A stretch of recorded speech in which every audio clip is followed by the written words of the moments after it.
Hello, summer racing fans and customers. My name is Al. I'm joined here with my friend Justin. And today we have a very, very special guest that makes up another awesome chapter in our Great American Success Stories.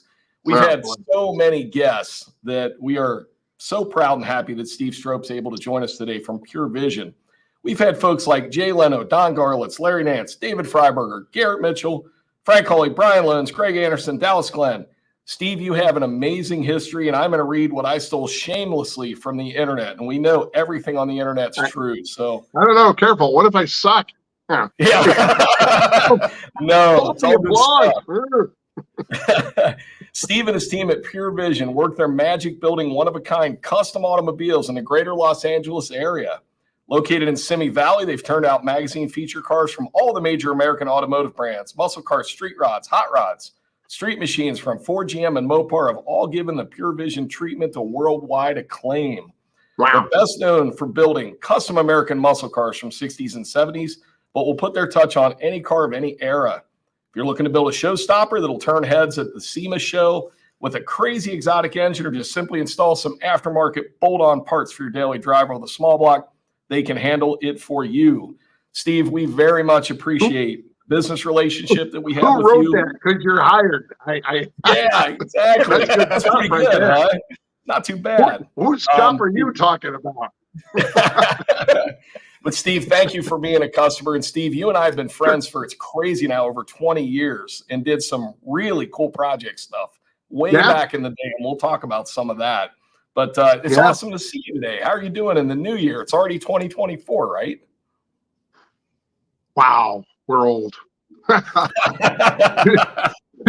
Old is such a dirty word, guys. You know, you guys are seasoned. Seasoned. Thank you, Justin. That's now very polite. The youngest guy on the call.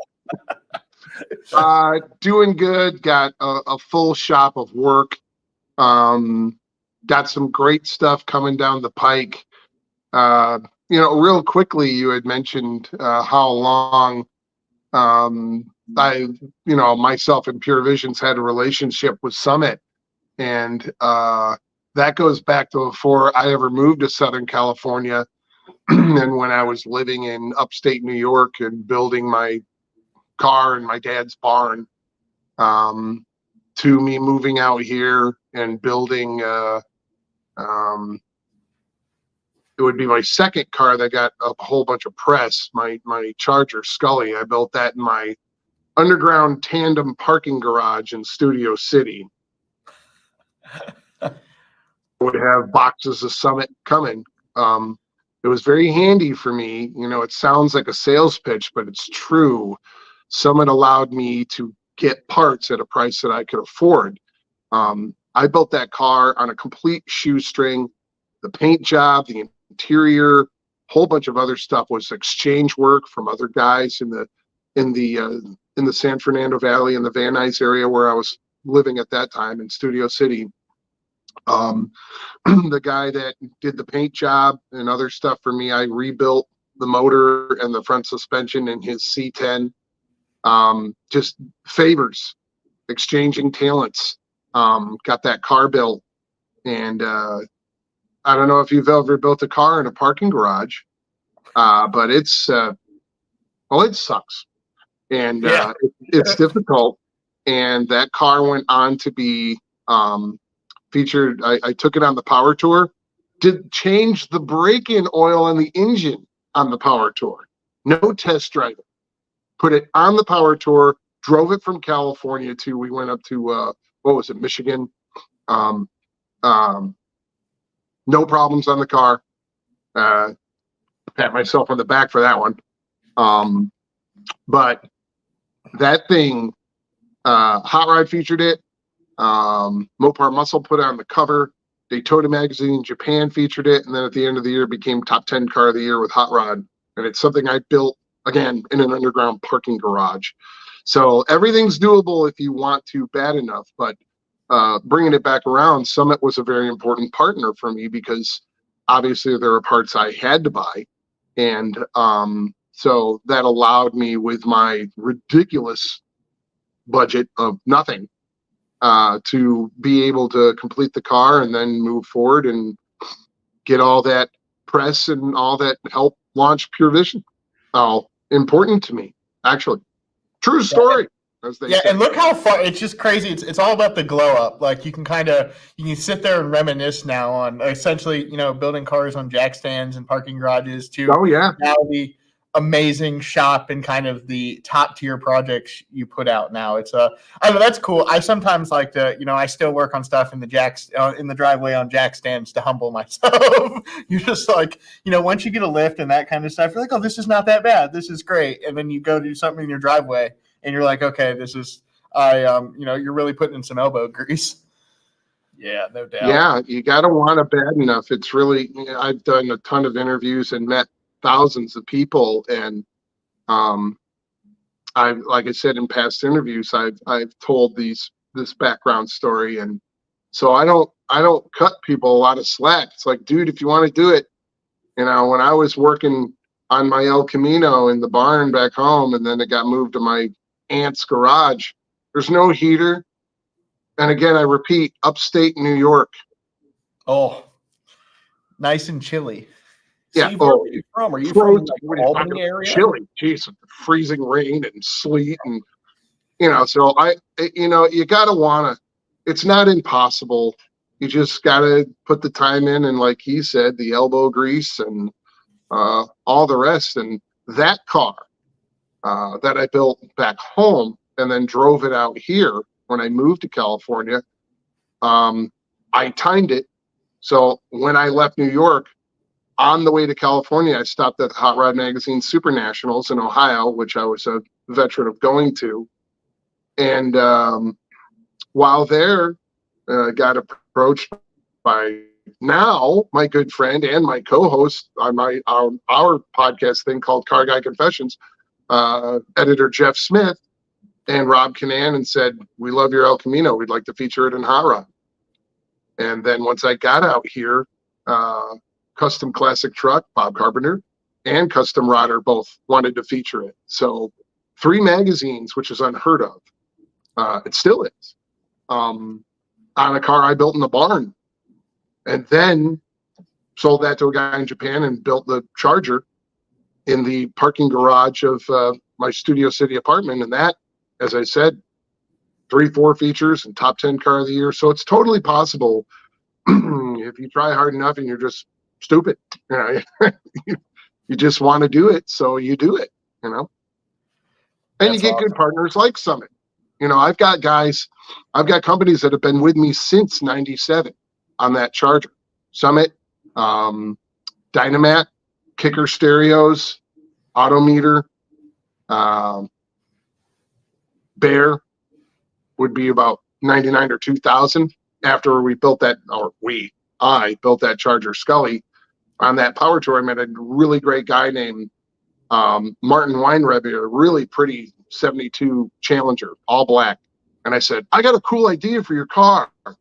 Now, he lives about an hour and a half from me, and I would go out to his place and we tinkered on it in his driveway.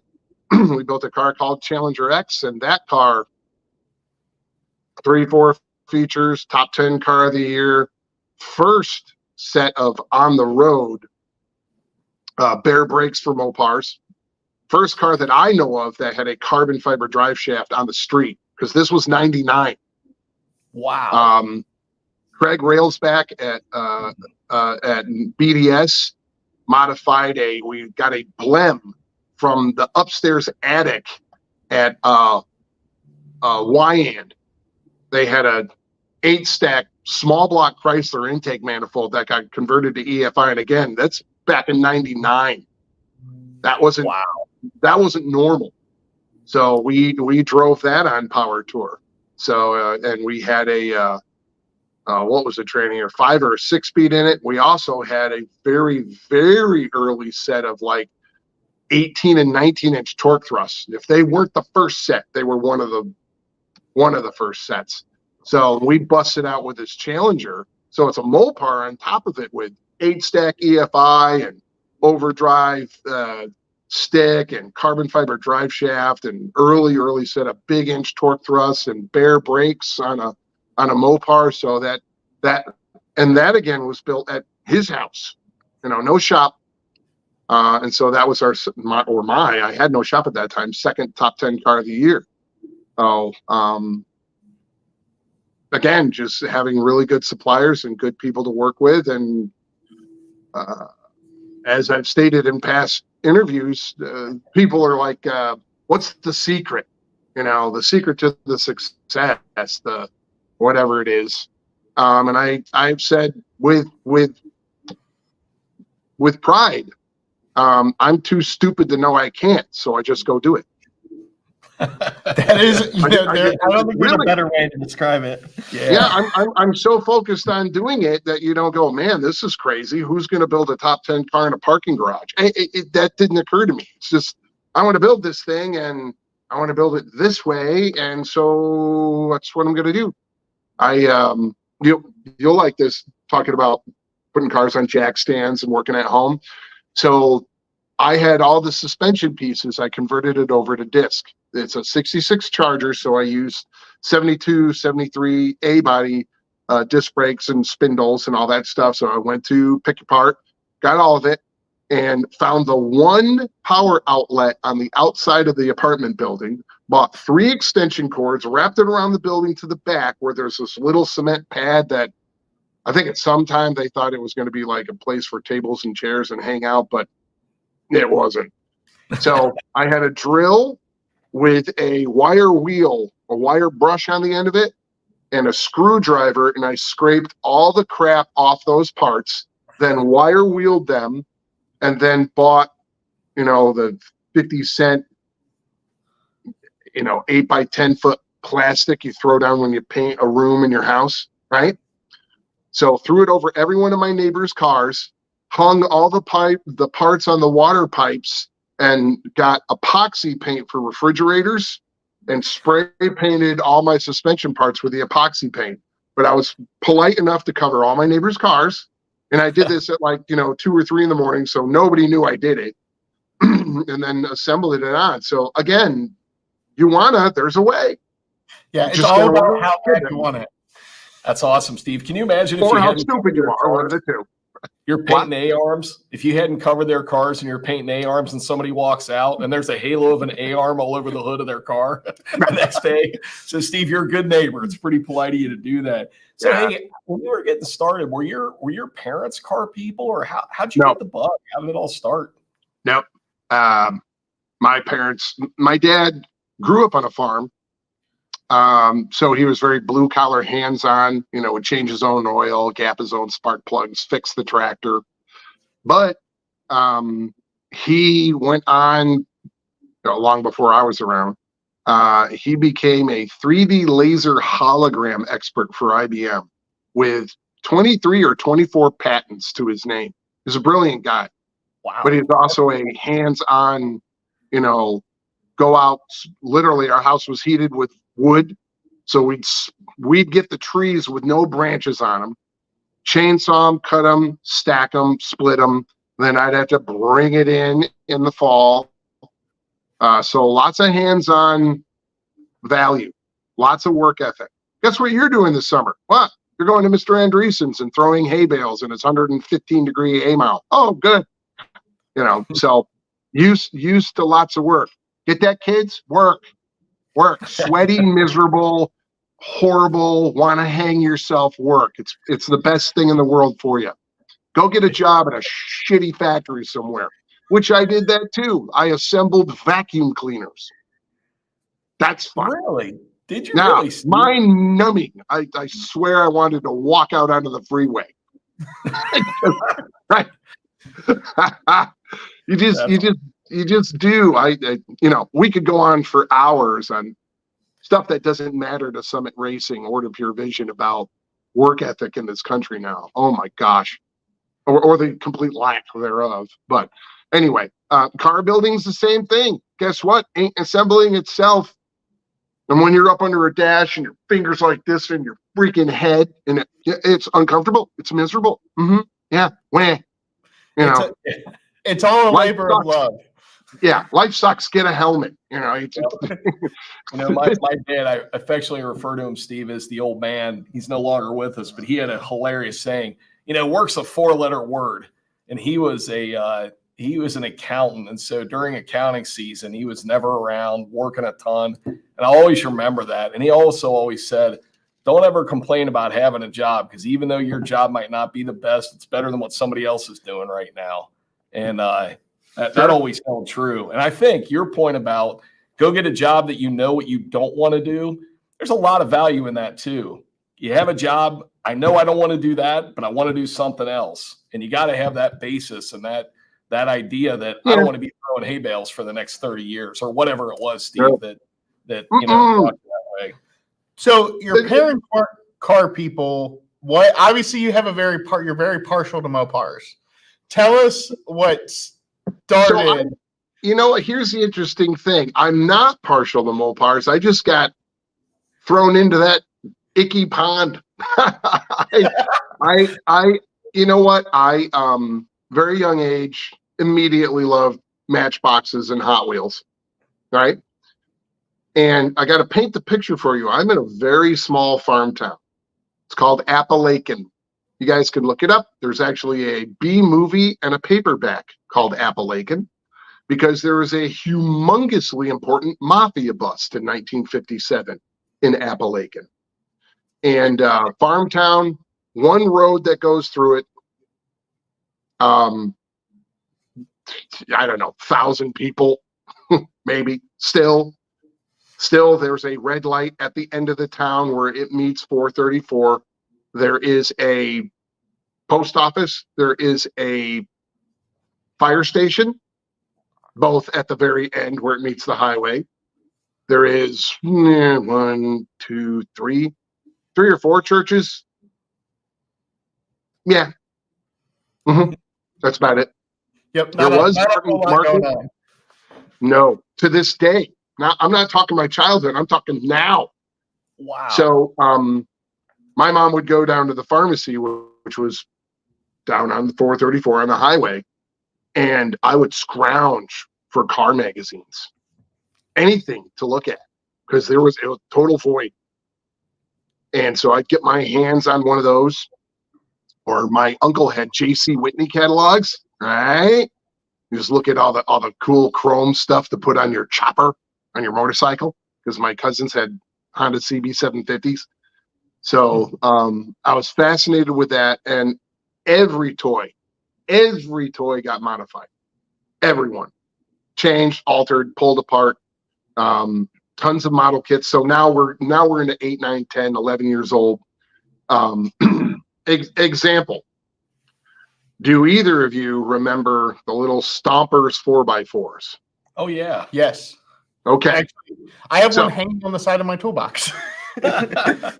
I still have mine. This is what I did. They had tires that are about 1 inch tall, and they had a switch on the underneath. You turn it on, and all 4 wheels just rolled, and it went in a straight line, right? And at the front and rear of the body were little tabs. You pull the tab, pull the body off to change the AA battery. So I got a set of knobbies and put rim centers from a model kit in the knobbies, and the knobbies are about 3.5 inches tall. It's a Lego tire from like a truck thing from Lego.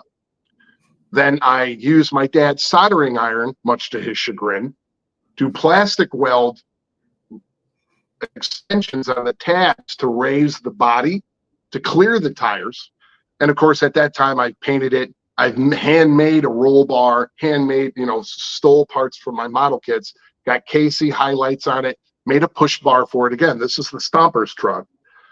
And then used the soldering gun to manipulate the plastic chassis, and rewired where the Model A tabs are, ran wires to it and used a plug, and I rewired it to take a 9-volt. Oh. So Big block spot. Big block with nitrous. So I would go, I'd sit and I created this whole track out of dirt, this whole thing, and my friends would come over and they'd put theirs down to turn it on, and I'd put mine down. It's like just making tracks, goes over everything because it's got ground clearance times 4 of the original version. And by the way, I have it. It's in my office. I still have that. I've got proof of that truck. That's a great Amazing. example of what I do. Everything got modified, and it wasn't just for looks. It got altered, and so nothing was safe. And then so I was already reading the car magazines and digging that stuff, and but the gateway drug for car building, for hot rodding, was without a doubt BMX. And I can get you interviewed with, I can tell you 5 guys right now that are all at my level of car building, right? Well-known, talented car builders, and every single one of them they didn't have a BMX bike. They eat, breathed, and slept it like I did, raced it, trailed it, and I have a sizable collection of BMX bikes. That's kind of one of the fun things about your website is, you go to check out your gallery, and not only is there some of your amazing car builds, but there's pictures of your amazing bicycle collection too. So, yeah.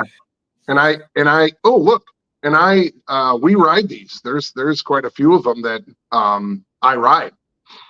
So, It's funny, Steve, the number of car people that I've met, and like yourself, I grew up with, I think I started with a Mongoose. Actually, I started with a Huffy ZX2 and broke the forks on that thing. Went yes, to you a did. Mongoose. Then I went to a PK Ripper, and I think I finished with a quad angle. And yeah, which I have one of each. I got a quad. Oh, You're killing me. I'm so mad I don't have my bikes anymore because I love those things. It was so fun.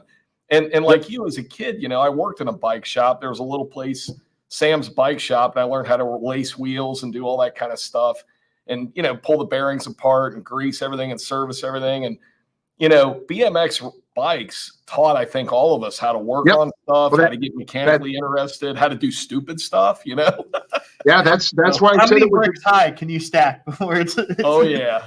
Yeah. Well, that's why I said it was the gateway drug. It taught me how to use hand tools, how to over tighten and break things, and be careful around the more exotic aluminum parts.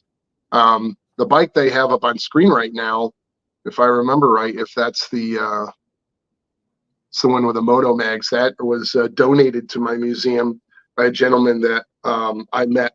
He was from Louisiana. We both met racing down at COTA, the F1 track down there.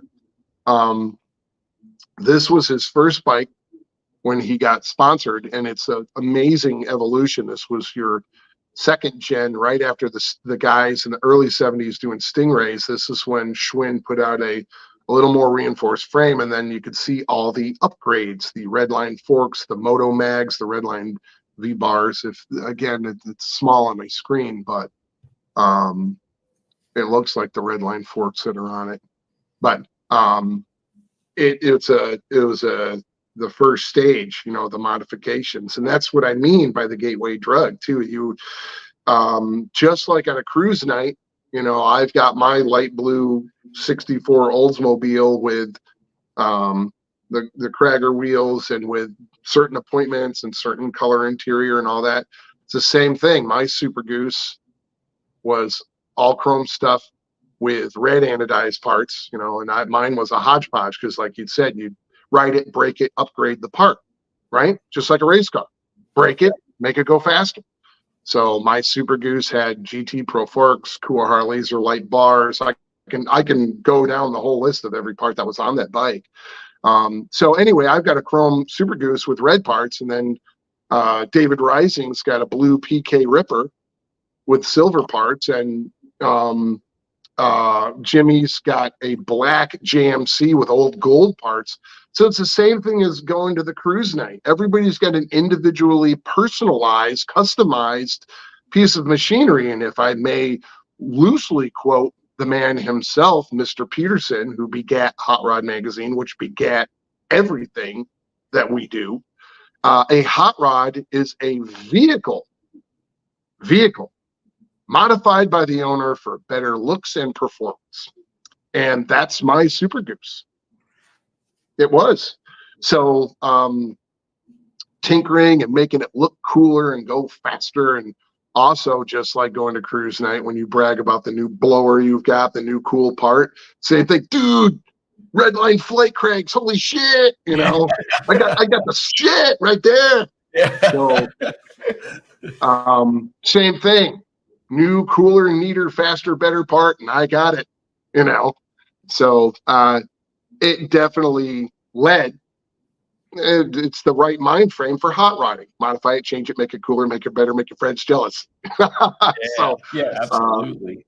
that's how that is. And the Mopar thing was totally accident. Coming back around to your comment, I had my '67 El Camino. Before that, I had an Oldsmobile, and before that, or in the middle of that, I SCCA raced a Carmen Ghia, which I Wow. loved that car. Oh, that thing was awesome. Shaved Yokohama tires, roll bar, no heater, driving it to college in the snow. Yeah. Yes, I it's amazing. literally, It's amazing what a Volts. So I'm a air cooled Volkswagen enthusiast, and that's I Come spent on. a lot of time. We drove them to high school, and that was 60 miles an hour through the snow, no heat, because that's not really an option. But those things, they go so well, they will go everywhere. And Yeah, they will. So just dampens They will. yeah.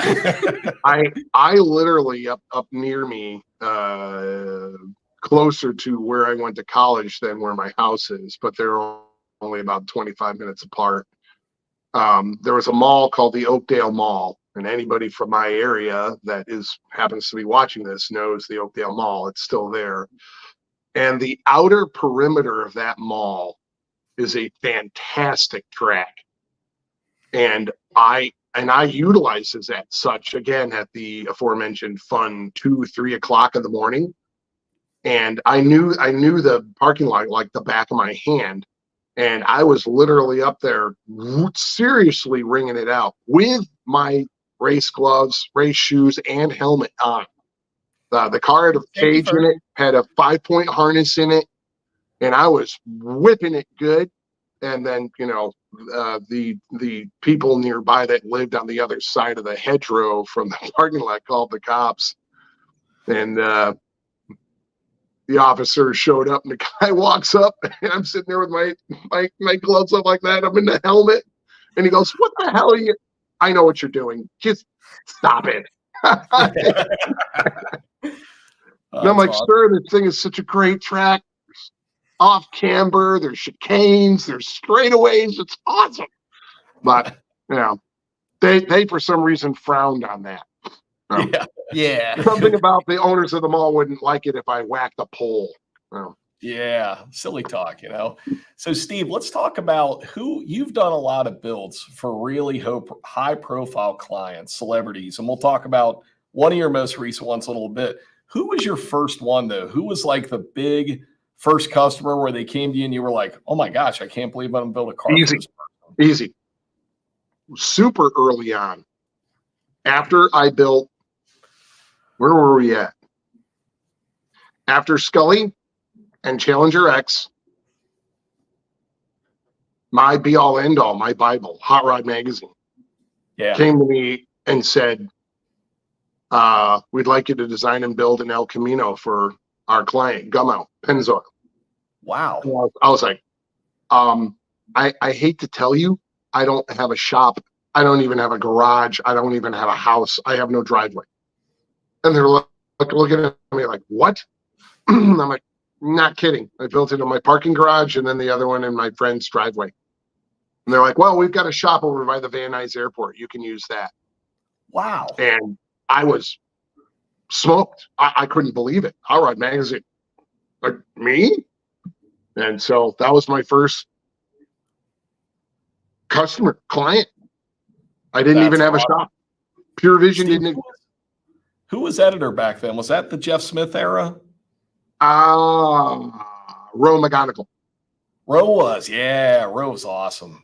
Great guy. The great group of really great people at that point. Terry McGeehan, Jeff Koch, Doug Glad was sliding around Carcraft because the building was split in half. One side was Carcraft, one was Hot Rod. Freiberger was just an associate editor. He was just another lackey like everybody else was. So I watched all that. Over the years, since 98, I have watched every single one of those guys do their individual climbs and do their individual things. Every single one of them. I watched McGeehan go over to Hemmings along with Jeff Koch. And as of now, Doug Glad's over there too, and Jerry Pitt's over there too. Pitt was the first guy to put me on a cover. He put me on the cover of Mopar Muscle when he was in Lakeland, Florida. I mean, I know every one of those editor guys and watch them go from blank to blank to blank and different books. And example also at Hot Rider, that Stephen Kim, who now, well, actually for the last couple of years has the unbelievable juggernaut of Wheel Hub. Yes. You know, just a beautiful job. So watched every one of them and watched a lot and heard a lot and overheard a lot when I was at that shop building that El Camino, because they're all young guns. So they were all running their mouths and, this person's a jerk and this person's great. And why am I even here? And, you know, so guys, I remember everything I heard you say. That's kind of crazy to see kind of the progression. And, you know, that's like, I don't know if you want to call that I don't know where we exactly always place the golden era of magazines, but for me, like growing, you know, kind of growing up in the early 2000s and the late 90s, like that was like between like Hot Rod, as you say, that was my Bible. For me, really close. Mine was like 85 up through the 2000s, especially with the pro street world of Matt and Debbie Hay, Rick Dobberton, of course, my friend and my idol, Scott Sullivan, Mark Grimes, Rod Sadbury, Rocky Robertson, you know, all those guys. I just to name drop, last night or 2 nights ago, I was on the phone with very good friend John McGann, who's the current editor of Hot Rod. Oh yeah, and John's like the nicest guy on the planet. He is just a really great guy. And upcoming in February at the Grand National Roadster Show, one of the main guys over there named Kevin Doyle has put together, there's a building called Building 9, and it's always the feature building, a theme per se. The other year it was, you know, famous hot rod trucks. The other one was all the famous Model A hot rods. A couple of years ago was all these super famous SoCal bugs. Super cool. This year, and Kevin's same age as me, grew up reading the magazines the same time as me. The theme is street machines. And everything from 70 street freaks that were cars for cover car for Hot Rod and stuff. But Matt Hay, who is just an awesome guy, Matt and Debbie, for those of you that maybe remember the name, Matt's really famous car was a pink Ford Thunderbird. Oh yeah, with 2 blowers, and it became a model kit with Revell. And he did other cars too. But that one's probably the best. He just acquired arguably the most argument starting pro street car, Rick Dobberton's Pontiac J2000. Oh really? He's got that now. That's wow, cool. that car was crazy. Insane. And back then it was accused of the car that had Pro Street jump the shark. Yeah. It was too much, useless, blah, blah, blah. Well, both of those cars, along with other very famous Pro Street machines, are going to be in Building 9 at the Grand National Roadster Show here in a month.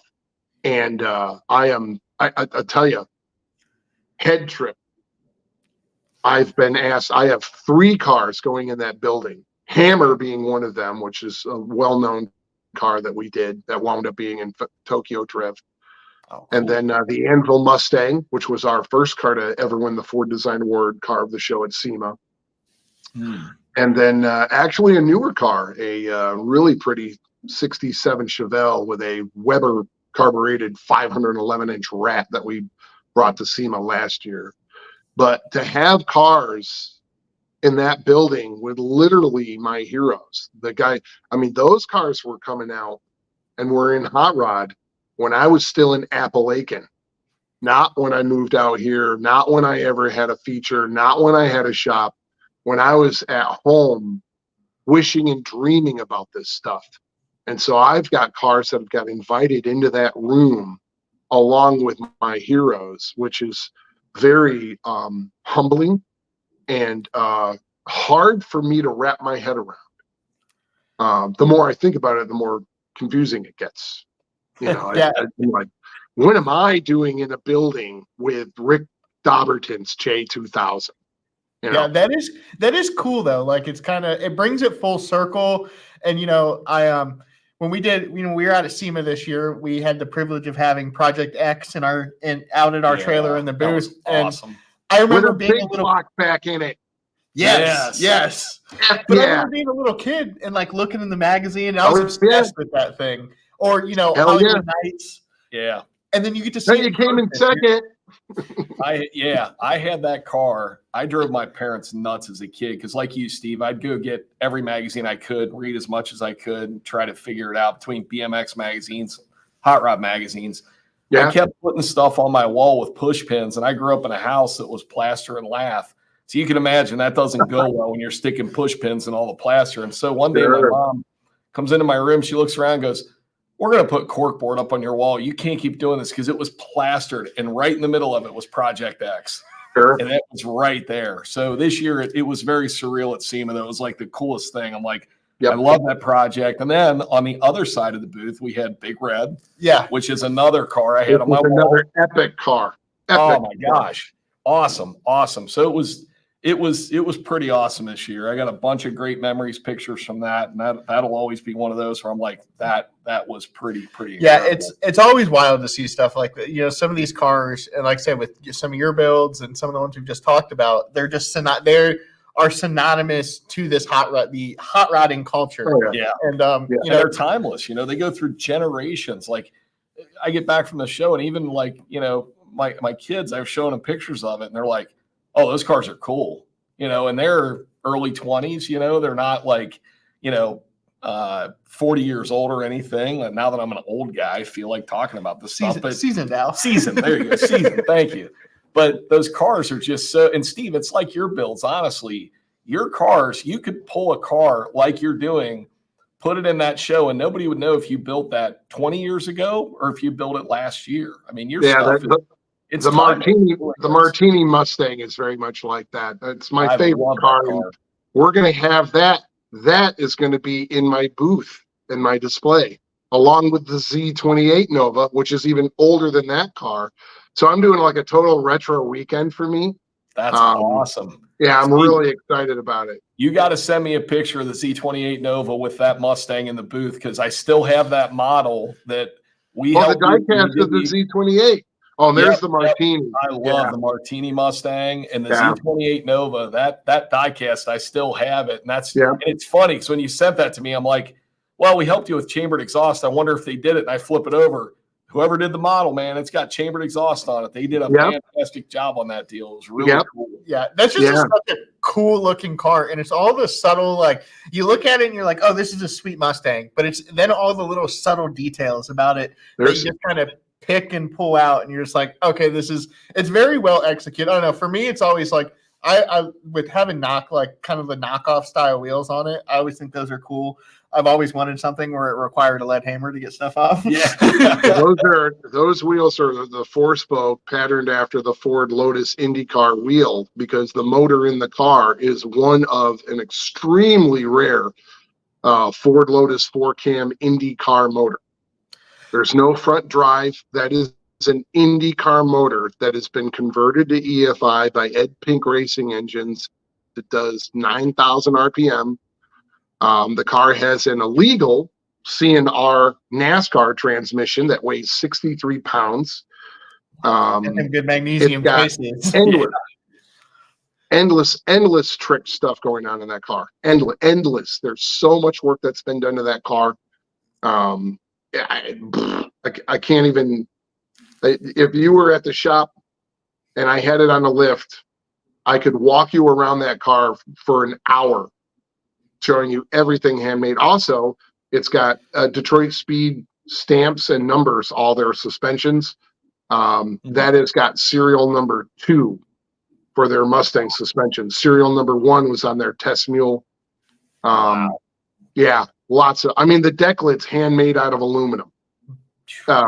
It just on and on and on and on and on that car. But the motor is just For those of you listening, if you actually want to hear it and see it, there's a fantastic automotive video channel called Petrolicious. Oh yeah. And you go to Petrolicious or just Google Martini Mustang Steve Strope. There's a fantastic video where I'm getting on it. You can hear the motor. You can see it in action. Probably one of the nicest pieces of film I've ever been allowed to do. Those guys are top shelf. But anyway, that'll be in the booth at Grand National. Really excited about it. That car also won the Ford Design Award car of the show at SEMA. We were very fortunate. We've won that award 3 times. But that car right there, the Martini Mustang, is, when asked, my favorite car that I've ever designed and built. I love absolutely every decision on that car, in and out, underneath, everywhere. Love the car, and the motor's just glorious. Oh yeah. Yeah, I can Anyway. see why you would say that is your favorite, because the thing is just such a well executed build. Now, Yeah, kind of on motor choice, did you have the motor and then we're like, I need to find a car to put this around? No. Or was it you were writing stuff down on paper, or woke up in the middle of the night like, I got to put this thing's got to be Indy powered? Well, what happened was luckily for me, our engine builder, we have 2, and one of them is the great Ed Pink Racing Engines. I'm very fortunate to have that relationship. At that time, just an astounding guy was running it named Frank Houndsowitz. He has retired. But I went down and I wanted to do a Cosworth motor. And he's like, you don't want that shit. He goes, you have to pre-warm. You have to preheat the oil and the coolant before you can even fire it in a Cosworth motor. And he goes, you should look at one of these Indy 4-cam motors. And at Pink's, everything and anything is sitting there. And of course, he had one of them. Of course he did. And he goes, this, we could, Ed could work out the math and change the camshaft, and we'll back off a little bit on the compression because it's an IndyCar motor, and we'll convert it to EFI. But all the trickness, like the alternator rides piggyback on the back side of the front cam covers. There are no belts. There's no belts running anything.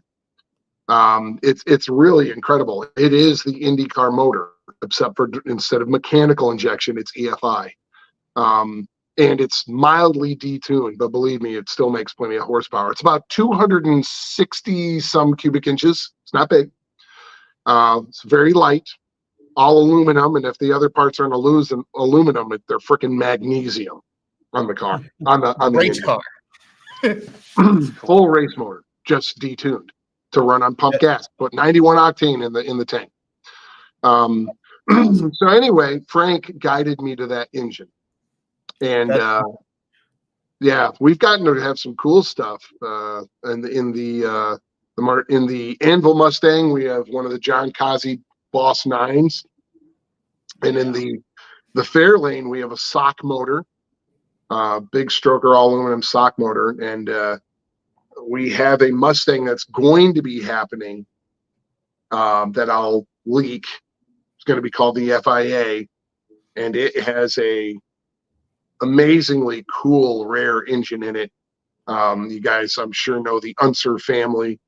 Sure. Bobby and Al's older brother, Louis, won Pikes Peak twice, then went on to be an engine builder.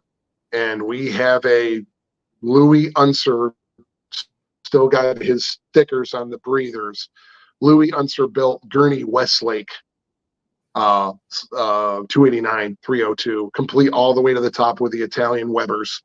That's going to be going in this upcoming Mustang. That's going to be really special. I have Peter Brock has given his involvement for for those of you out there that don't know Peter Brock's name, he was the young 20-some-year-old genius who penned up and designed the Shelby Daytona Coupe. He's also the guy who created the Shelby skunk stripes and a whole bunch of other stuff for Shelby when they were down in Orange County. And speaking of which, we also got involvement from Jim Marietta, who runs OVC, Original Venice Crew. And we've been allowed to get our hands on a couple of very specific pieces that are reserved for their cars they're doing. They're doing another run put together by the remaining guys who were Original Venice Crew. So some really neat parts and pieces, really special car. It's kind of a what if. I'll give you the basic. There's a certain, still in existence, still running FIA prepped Cobra that has a specific color and a specific striping. And I dreamed up, well, what if when that car was built, it was ordered as a 2-car team and they built a Mustang the same way, same livery, same colors, same wheels. And when you're designing this crap, you can, extend realities. So if the car got built and being raced, the motor's going to get beat up. So in another year or two, you're going to need to put a different motor in. And if you ordered a car from Carroll, you're obviously linked in. So, you had it built in 65 or 66. It's 67, 68 now. Need a new engine. What's hip? Oh, this guy, Dan Gurney's got this new cool stuff going together with, it's called Westlake stuff. Super cool. Yeah, let's put that in it. So there you've got the background of the car. The what if. That is. So I my job love is this to find all that crap. And I can't wait to see this. This is going to be fantastic. Steve, is that going to be a SEMA debut, or where are you going to have it? Don't know yet. Okay. I can tell you the car to start with has been purchased. The engine is in our hands, and the Nito, very specific, we've been allowed to have them parts, are in my possession from Jim Marietta and Peter Brock. So cool. It's whenever they pull the trigger for us to start work, will force the issue of whenever it's completed. I, of course, would love to take it to SEMA and bring it. And it will be time warp. There's no newfangled anything. It's being done as if the car was built in Shelby's shop. As a sister car to that other real FIA Cobra. Awesome. Speaking of fun. So our friends at Heights came in to visit us a couple of weeks ago, and they said, hey, we're working on a project. And I said, what are you working on? They said, well, our new Mopar stuff. Do you know Steve Strope? And I said, yeah, we know Steve really well. They said, well, he's building a phenomenal car. Can you tell us a bit about that, Steve, and whatever you can share? And I think that is going to be a strategy, right? Yeah, we are scheduled to debut it in Dynamat's booth next year at SEMA. It began life as a 70 Roadrunner, or it still is a 70 Roadrunner. Interesting, because I have spoken of my little podunk town that I'm from. So on the outer fringes of the podunk town, there's an area where those kids went to a different high school than ours. So most of the kids in Appalachian went to the neighboring town for high school called Owego. But this other edge, because of their jurisdiction or their location, all went to the town in a different direction called Vestal.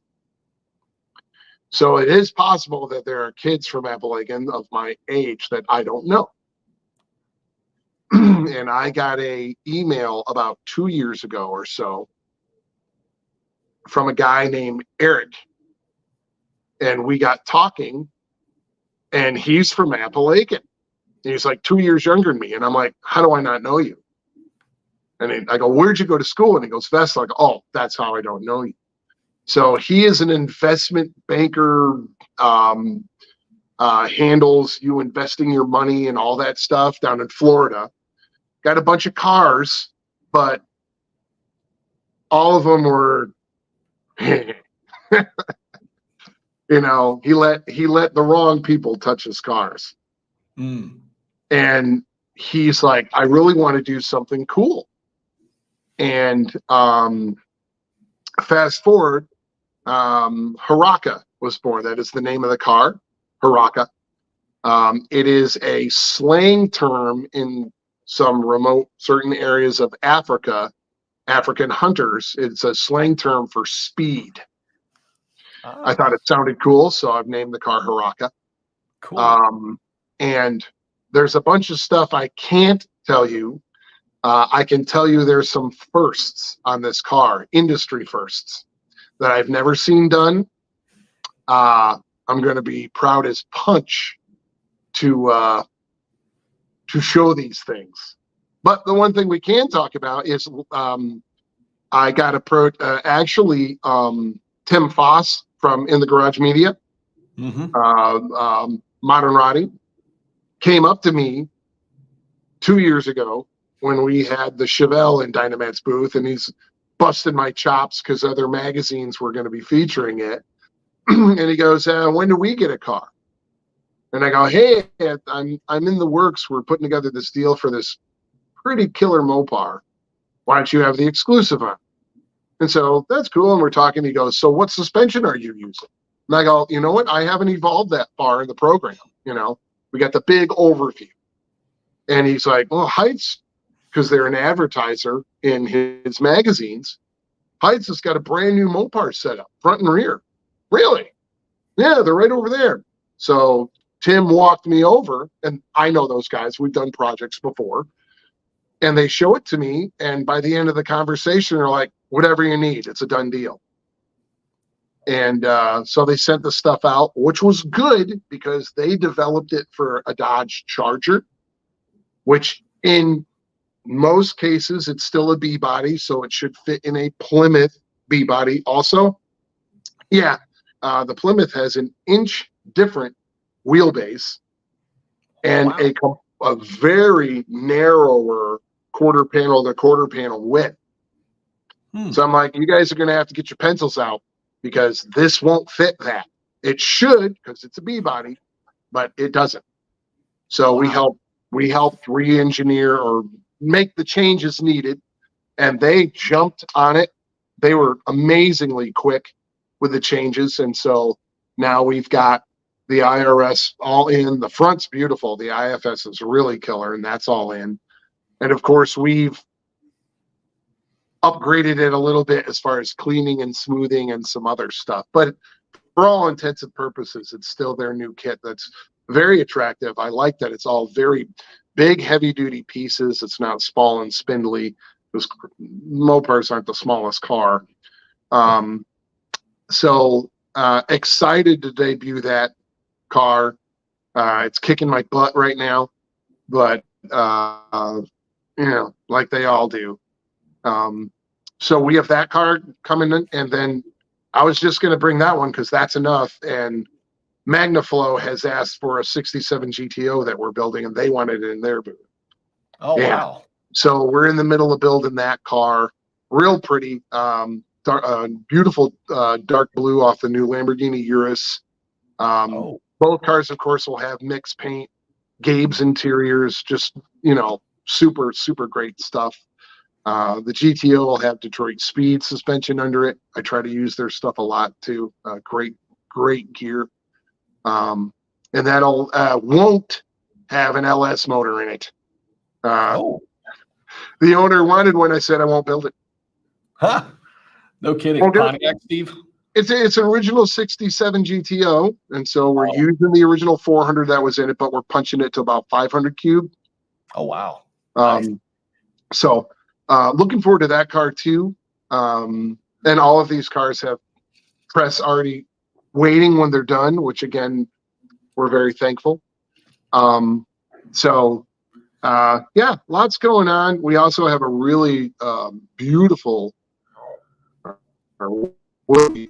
67 Corvette Roadster that we're doing for a really, really wonderful gentleman out of Pennsylvania. Pretty car. Going to be really pretty car. If you kids at home that are following along want to bother, if you type in the new Aston Martin DB12, when they released it a few months ago, or almost a year ago, they have a green on it that has this gold highlight on the edging, just beautiful paint, and it's called Iridescent Emerald. And I was able to finagle getting the paint code through Mick, my painter. So the Corvette's going to be shot in the Iridescent Emerald from the Aston Martin with a light tan, like a Ferrari light buckskin interior. Real pretty car. HRE wheels on that one. HRE's doing the wheels they're doing for Haraka will be available to the public. We're kind of having the first set of this one design. So lots of great stuff coming down the pike. My guys are just amazing. And there's only 3 guys and me. We are definitely the David of the David and Goliath scenario in the industry. I've never had more than 3 guys. It's very bespoke. It's very handmade. You know, I can look at a car and point to a part and go, he did that. I can go to another point and go, I did that, and he did that part. It's a lot of immediate accountability. Yeah. Yeah, it's kind of cool though in the aspect of, you know, you guys you can pick out parts on a car like that, but everybody kind of has a little bit of a different build style and a way of doing things. And you can, Sure. pick that out a little bit. And you look, you know, as you guys are the artist of these cars, you know the little details that went into really putting these together. Yeah, I guide all the visual description or the visual outcome, how I want it to look. But then, you know, they take it. And also my guys come to me with ideas like, hey, I was thinking this and that. And I'm like, that's a cool idea. Refine it like this, but yeah, rock on, go do that. So, and I've been very fortunate. One of my guys, Kelly, is like probably his 19th year with me now. Wow. Troy is on his probably close to his 10th year with me.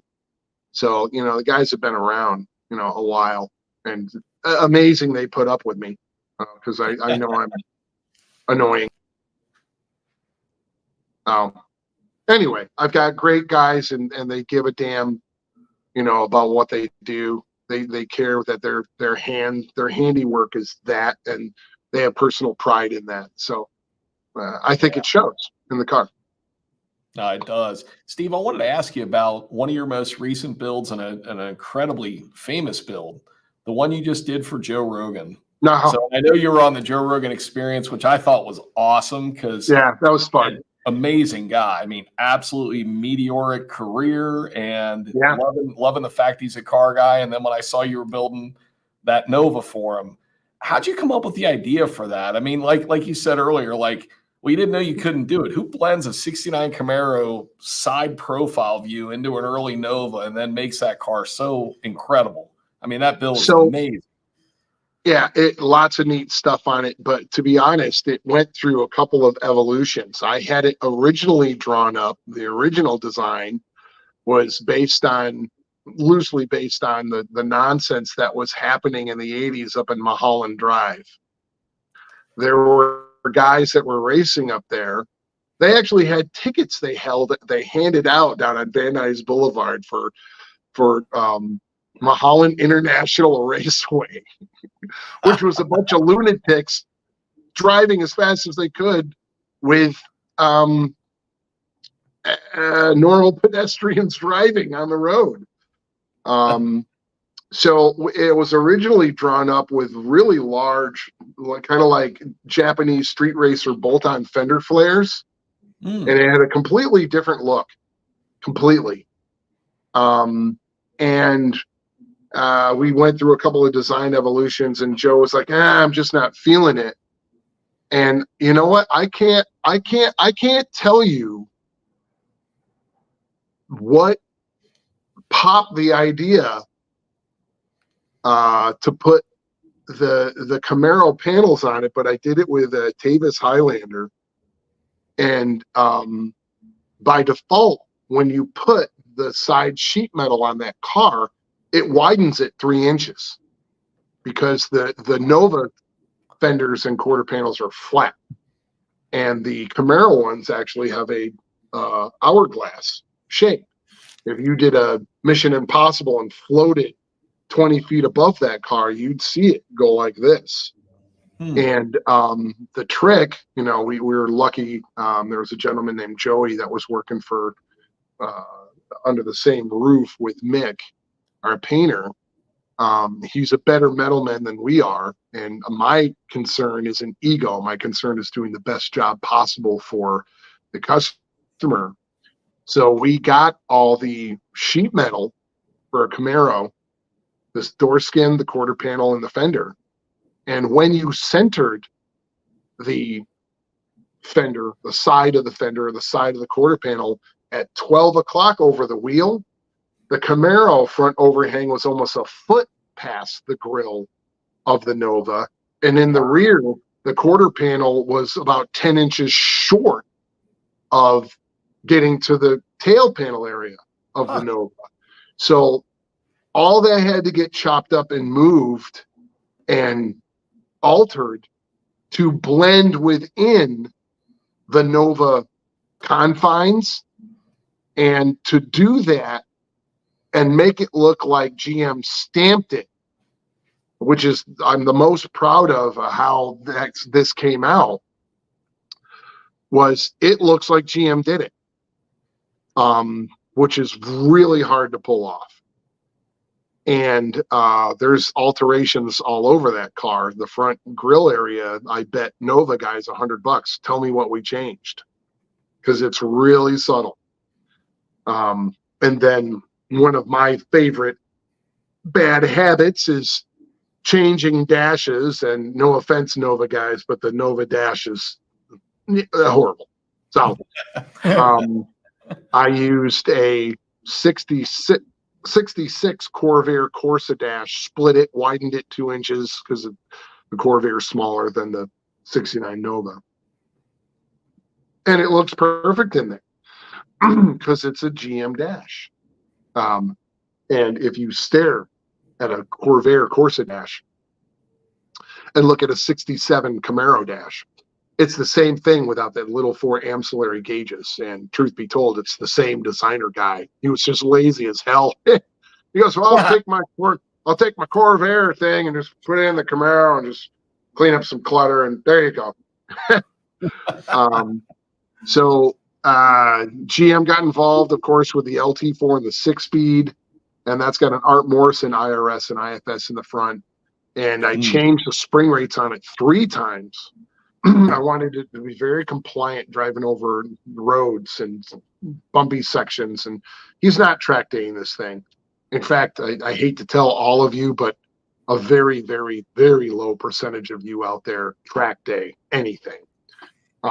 So I back off the spring rate and I make it a little more. So believe me, the thing sticks. It's got 355s, but it's not sliding. It's fine. But I wanted to, and we cleaned that motor up and painted it. But as a respect to GM, since they donated the motor, we didn't change it. Even the exhaust manifolds are the factory stainless ones. We deburred and polished. That is a out of the crate motor, just visually perfected. So you just turn the key. It's got 650 horsepower. It's got more than enough to wrap yourself around a tree 5 times. And so you can get. And I can tell you, I've received some really cool stuff over the years. And I have saved the text I have received from Joe after he drove the car, saying, using many positive swear words, how much he enjoyed driving his car, and it is, quote, the best handling muscle car he's ever driven, unquote, et cetera, et cetera. So, and we did a really nice video with Autotopia. And while we were on the highway, I had the windows down and I turned to the host, Sean, I go, I'm talking to you without raising my voice and the windows are down. And he looks at me, he goes, oh my God. He goes, and there's no squeaks, no rattles. I'm like, right? It's a really solid, really nice car that's pleasant to drive down the highway and use as a real car. You know, put it in 6th gear at 80 miles an hour, the thing's just putting along. Turn on the AC, turn on the vintage air, turn on the stereo. It's a nice place to be. and that's what that's what we wanted to deliver to Joe, was a car that was, I mean, it's the only one in the world because of all the obvious body changes. But yet underneath it, it's compliant and pleasant to drive, plenty of horsepower, does everything it should. So really proud of it. Really proud of that car. It'll be it was in Hot Rod, of course. Yes. Actually twice. It's one of 5 cars in the world to ever be on the cover of Hot Rod 3 times. Wow. So very proud of that. But it's we have an upcoming big feature in Wheel Hub with Steve and Kim. Really proud of it. Robert McGaffin doing amazing photography. Really excited that's going to be coming out really soon. Also, while I'm bragging about press, Chevy Hub will have on the cover and a really lovely feature on the 67 Chevelle I was talking about with the big Weber rat. And Truck Hub will have a feature, I think the next issue, on that right-hand drive little 62 Toyota Stout, which we brag, it's the nicest Toyota Stout in the world. There's not a lot of them, but I was going to say, that's a kind of a very sacred, lesser known automobile. And like I said, the one you guys built, you just slayed it. I absolutely love that thing. Yeah, that's a really pretty truck. Again, I go to Aston Martin for colors. That's a color from Aston called Apple Tree Green. Just a pretty little truck. So fun. And it's the original 4-cylinder. Great story down again, Ed Pink's. So that motor originally made 62 horsepower. It is a forklift engine. Oh. So we needed more power. So we converted it from a 1-barrel to a 2-barrel, and a couple of other little things that Pink's did. We have that thing on the dyno, which they didn't even know it was running. The guys in the office couldn't even hear it in the dyno because it's like, well, it made like 80. It made 80 some horsepower, and people are like, well, who cares? It's like, no. Look at the numbers. It did almost a 30% increase in horsepower. If you could do a 30% increase in anything, horsepower wise, that's monumental. So we're like, woo, 80 horsepower, kicking ass. So, and it's right-hand drive, 4 on the tree. 4 on the tree. Wow. 4 on the tree. It's the greatest truck ever. So it's owned by the gentleman that owns Rode Microphones out of Sydney, Australia. So it's back down in Australia, putting around. We really enjoyed that little truck. One of my guys, Troy, basically handled that truck. And there were challenges because getting parts for that thing is, right. Try and get wheel cylinders. Yeah. Better start making it, Well, right? and actually, we tried getting a windshield. I wound up getting one out of Vietnam. Wow. Yeah, ain't no 69 Camaro. We earned that build. Jesus, that truck. Yeah. But lots of little changes to it. Oh, sorry, go ahead. One final piece. So a lot of people may not know this about you, but you and I have known each other a long time. Outside of work, I hear you play a little bass guitar, and you might play every once in a while with somebody who's quite good at it. Yes. Yep. Yeah. In my upstate area, back in '91, I won upstate's best bass player. I have a luthier named Chris Mead who made my own basses for me. And I currently have a band with everybody's basically an ex-touring pro. So we're not a garage band. It's called Through the Years. And we are actually next weekend on the 13th out here. There's an area called Agora Hills that is a really famous rock and roll club called the Canyon Club. And we're headlining there on Saturday the 13th. So I'll have this all down and out and go have we play for about 2 hours. We put on a pretty good show. So yeah, and I own a whole ton I build custom guitars for myself.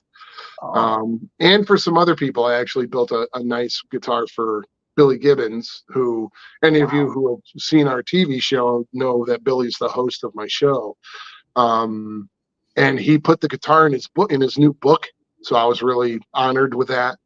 Kind of a cool deal. So yeah, I still play. I've been playing bass for 42 years. That's cool. That's awesome. So yeah, still play, still have fun. But yeah, and rounding it out, one, thank you very much. It's always an honor to have anybody want to bother with you or interview you or feel that what you do is of interest. So I thank you for the opportunity, and for everybody out there listening, support.